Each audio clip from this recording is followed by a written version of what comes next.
Hi praise lord. దేవుని పరిశుద్ధ నామానికి స్తోత్రం కలుగును గాక. ఈరోజు దేవుని వాగ్దానము కీర్తనల గ్రంథము 18వ అధ్యాయము 28వ వచనము. నా దేవుడైన యెహోవా చీకటిని నాకు వెలుగుగా చేయును. ఆమేన్. హల్లెలూయా. ప్రియమైన వారలారా, ఈరోజు మీరు పాపం అనే చీకట్లో జీవిస్తున్నారా? శాపం అనే బంధకాల్లో ఉన్నారా?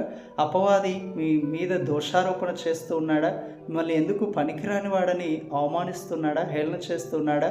అయితే ఆ పాప భారం అంతటి నుండి, ఆ శాపపు కట్ల నుండి, అపవాది కబంధ హస్తాల్లో నుండి నిన్ను విడిపించుటకు నజరేయుడైన యేసు, పరిశుద్ధుడైన దేవుడు ఆ శిలువలో మరణించి తిరిగి లేచాడు.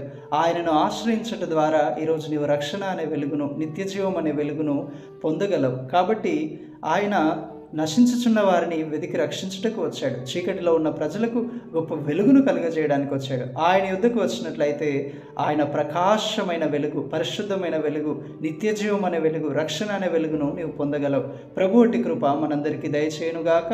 ఆమేన్. Praise lord. May God bless you all.